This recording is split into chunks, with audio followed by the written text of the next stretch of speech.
Hey everyone, welcome to Clear Start Mondays. I'm John Hehman, and tonight, your host. We've been working through the four agreements. Don't take anything personally, don't make assumptions, and tonight we're going to go back to the first one, which is be impeccable with your word. Now, when you hear that, what does that mean to you? It may be honesty, maybe don't lie, keep your promises, don't gossip, say what you mean. All of that is a part of it. But the word impeccable has always interested me because it means without fault. Without sin is literally what impeccable means. And if we take that seriously, this isn't just about whether we're telling the truth, it's about what we're doing with our word. Because your word is something that you're using all day long with other people, about other people, and with yourself. So tonight, I want to explore what happens when we start paying attention to that. Let's get into our meditation, friends. I'm ready for this one. Let's begin our sensation grounding practice. I want to invite you to sit up straight and keep your head facing forward with your shoulders back and chest open. Place your feet flat on the floor. I want to invite you to get comfy and close your eyes.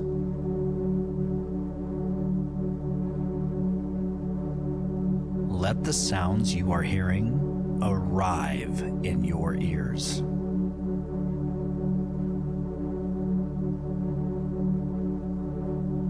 Notice your feet on the ground.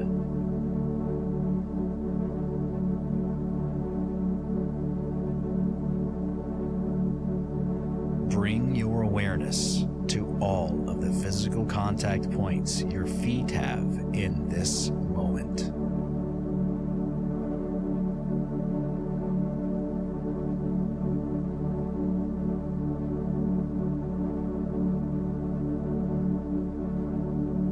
Take 3 breaths that are deeper than normal and gently begin to let your thoughts go while staying focused on the tones you hear.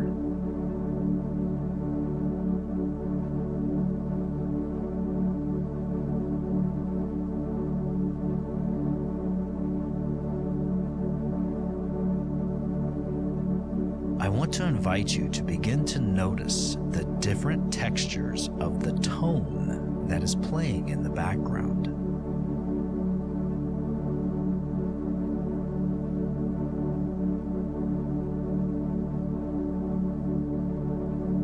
Does the tone feel hot or cold?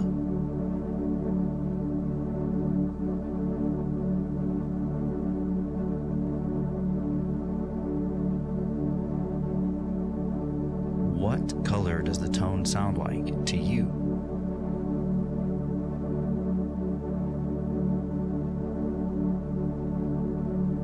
We are just listening with curious intent to the sounds, while gently letting our thoughts pass us by.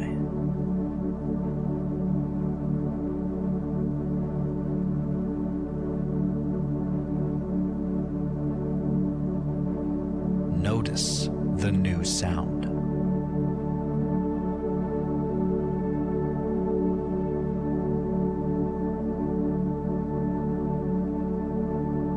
Place your full focused attention on this new sound.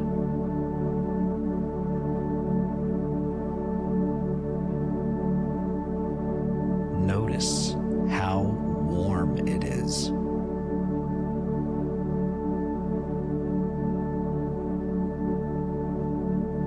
Notice how reassuring this new sound is.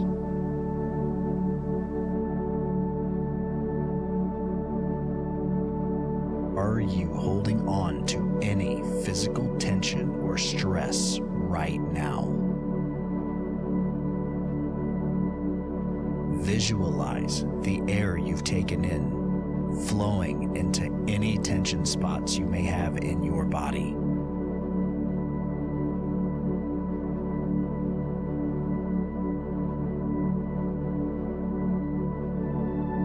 Take a breath for a count of 4 and hold it at the top for a count of 7.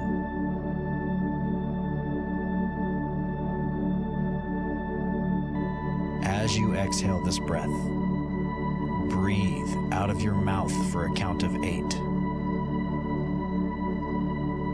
During this exhale, imagine your physical tension is leaving your body with your breath.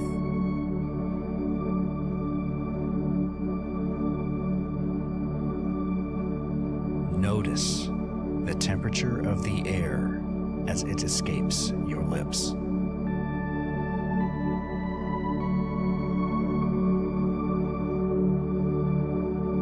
Bring your focused awareness to your breath. Do this as many times as you need.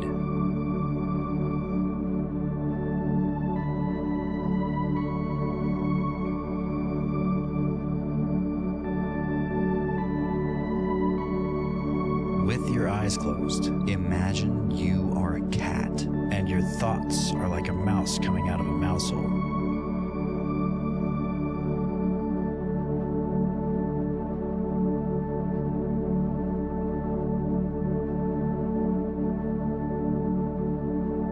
Have you ever tried to catch a thought?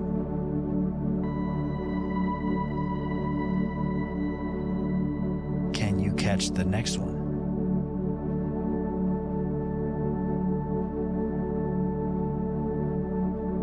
When you catch one, imagine just noticing it. We give this thought no other energy than to notice it.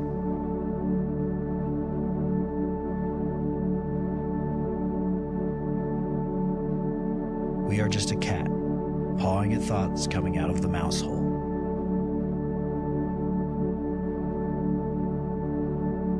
Begin to realize that you are the presence behind the thoughts.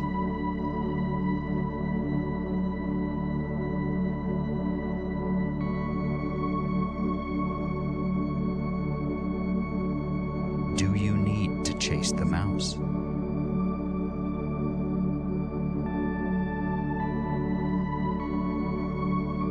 Just breathe. In for 4.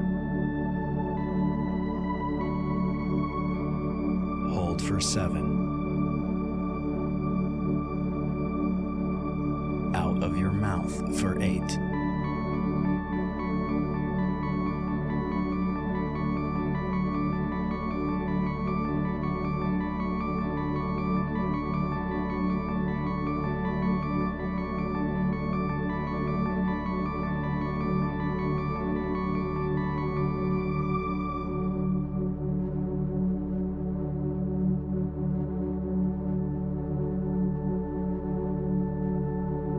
Just breathe.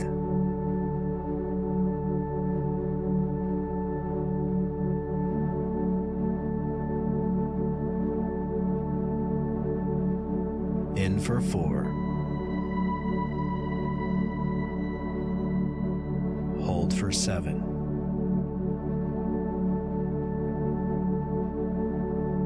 Out of your mouth for 8.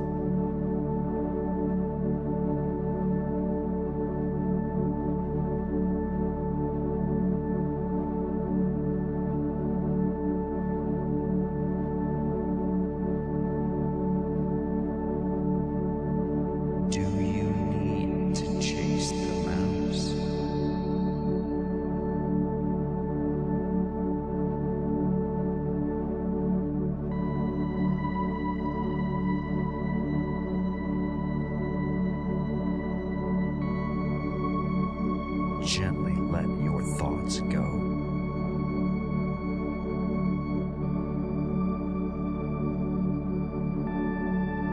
Notice a sense of overwhelming calm and peace has begun to envelop you.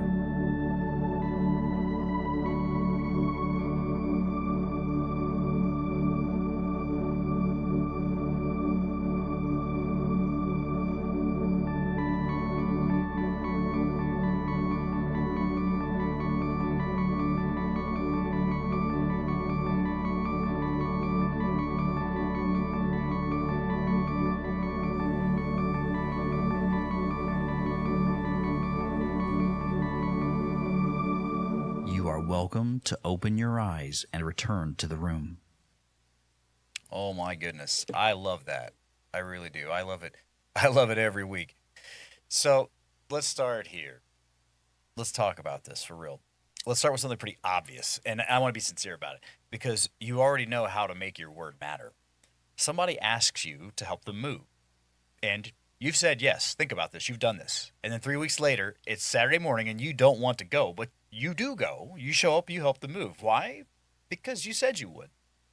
Your word had weight. Or maybe somebody is counting on you at work.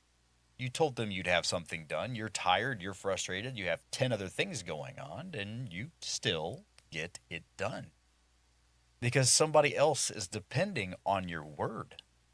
So let's turn that around. What happens when you're the person depending on your word? You tell yourself you're going to go to the gym, you're going to make that phone call, that you're going to work on the project, that you're going to go to bed at a reasonable time. And nobody else knows. Nobody is waiting for you. Nobody is disappointed if you don't. So maybe you don't. And that's where this gets interesting because you clearly know how to keep your word. You've proven that. So why does your word sometimes carry less weight when you're the one receiving it? That's what we're going to look at tonight, my friends. So go ahead and grab something to write with. We're going to look for the honest answers here, not the correct ones. Don't write what you think I want to hear. Write what comes up. I believe in you. So make 2 lists. That's what we're going to do tonight. We're going to make 2 lists. And I'm going to go slow with this one. First, think about your promises or commitments that you've kept to other people recently, especially the ones that you didn't want to keep.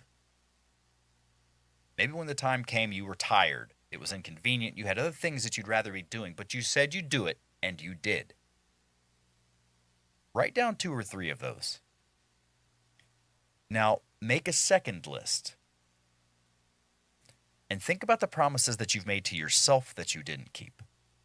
Nothing dramatic. I don't want you to dig up your childhood past right now. I'm talking about the ordinary stuff. The gym, the phone call, the project, going to bed. Maybe it's starting something. Maybe it's stopping something. Write down 2 or 3 of those also in a separate column and just put the lists next to each other.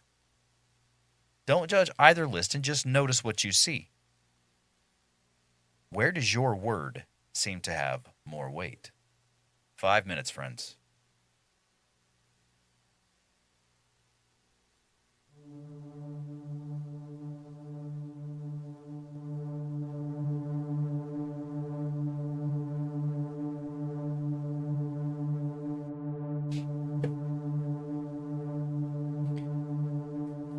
We're making 2 lists here.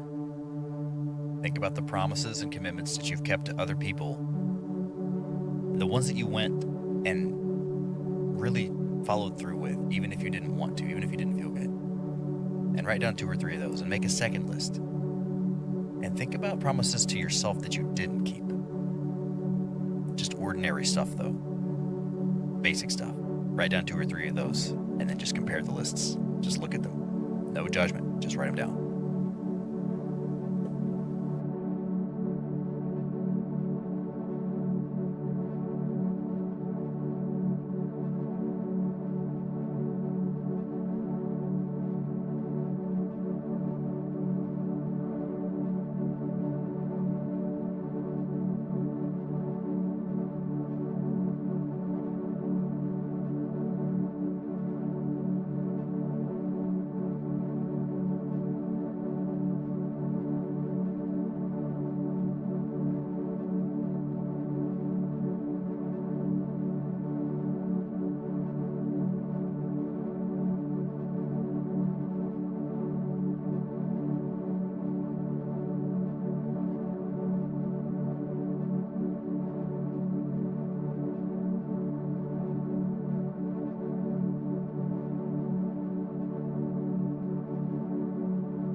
that up, friends. Just look at those two lists.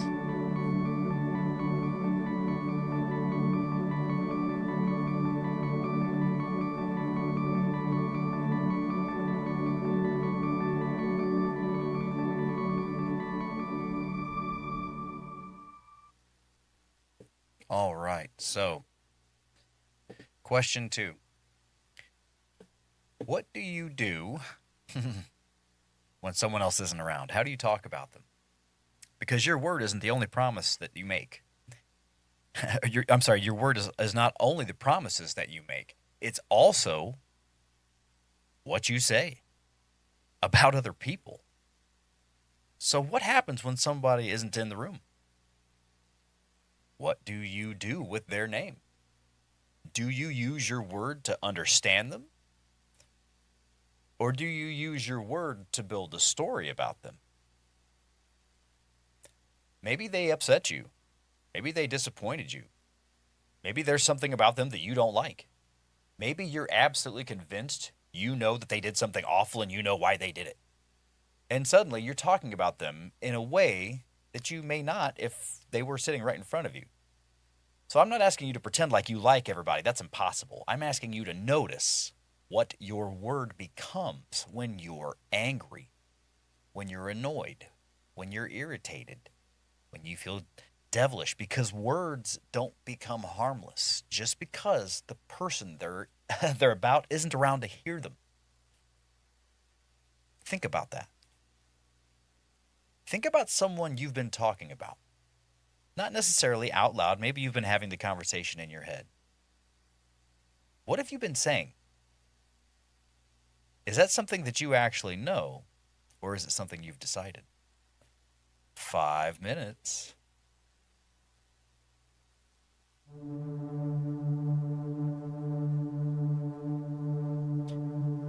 What do you do with someone's name when they aren't in the room?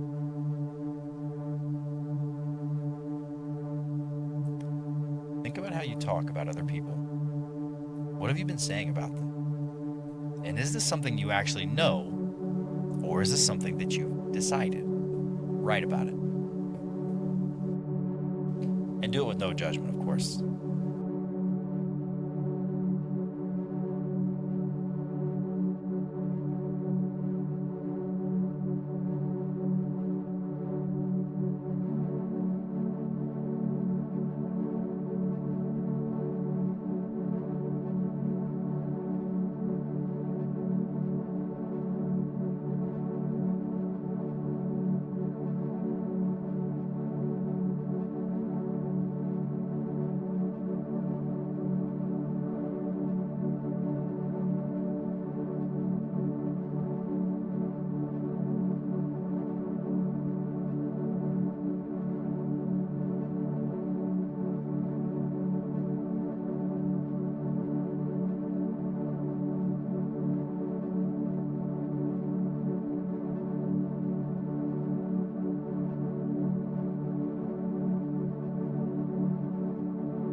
about 2 minutes to go here, friends, so I'm going to read this gently. What happens when somebody isn't in the room? What do you do with their name? What do you do with your word? Do you use your word to understand them? Or do you use it to build a story about them? Words are not harmless just because the person that they're about isn't in the room. So think about someone you've been talking about. What have you been saying? And is that something you actually know, or is it something that you've decided? Please write about it.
Awesome, friends. Awesome. So let's go ahead and bring the word all the way home because this is what I think we all miss the most. What are you saying to yourself?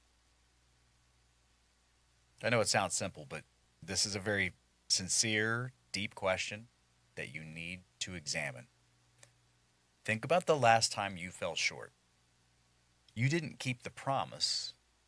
You lost your temper. You didn't do the thing and you procrastinated or you messed something up. What did you say to yourself afterwards? Because there's a conversation, typically with ourselves, and it's not always kind. Usually sounds like, I'm so lazy. I always do this. I can't stick with anything. What's wrong with me? You're never going to change.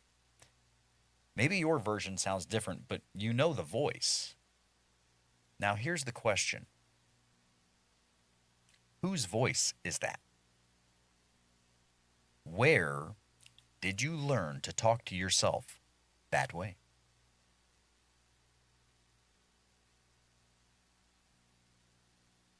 Did somebody talk to you like that? Did you watch someone talk to themselves like that? Did you learn that falling short or making a mistake meant something about your worth? Because this voice is your word too.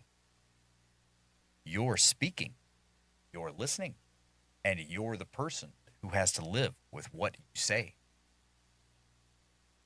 So if your word matters, what have you been saying? 5 minutes, friends.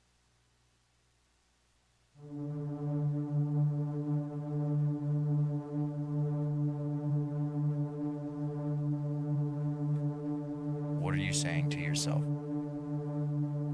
And whose voice is it? Just think. Think about how you talk to yourself. Be honest and give yourself compassion too here. But look, take a real look.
Think about how the way you speak to yourself lands with yourself.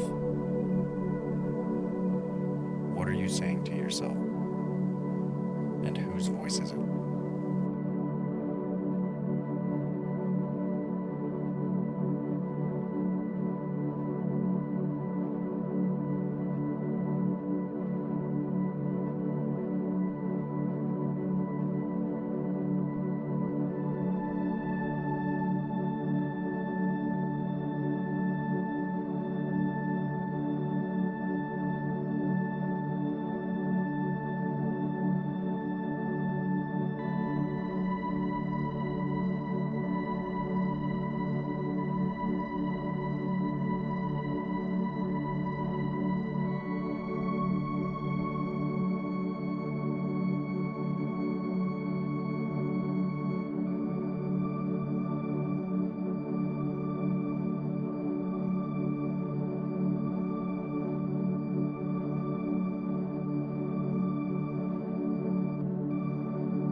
All right, friends, here's where I want to land tonight.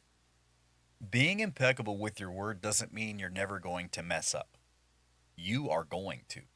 You're going to break promises. You're going to say something that you wish you hadn't. You're going to get angry. You're going to misunderstand somebody.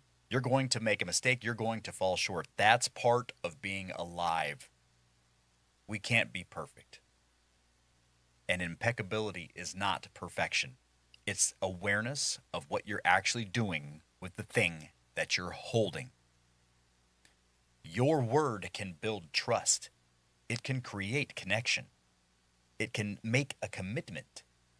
It can tell somebody the truth. And it can also hurt somebody.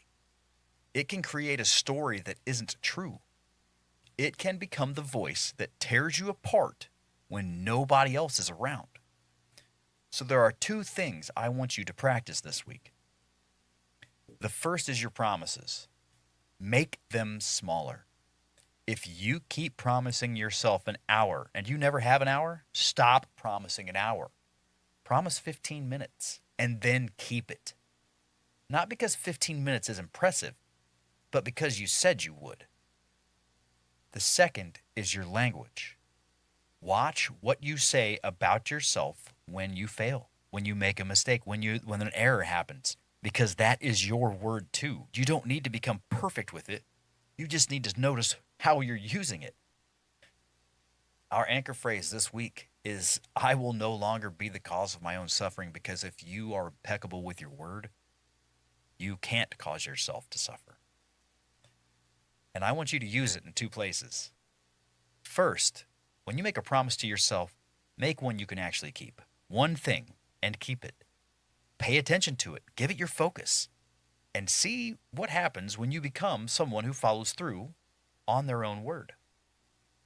And second, listen to the way that you speak to yourself when you don't.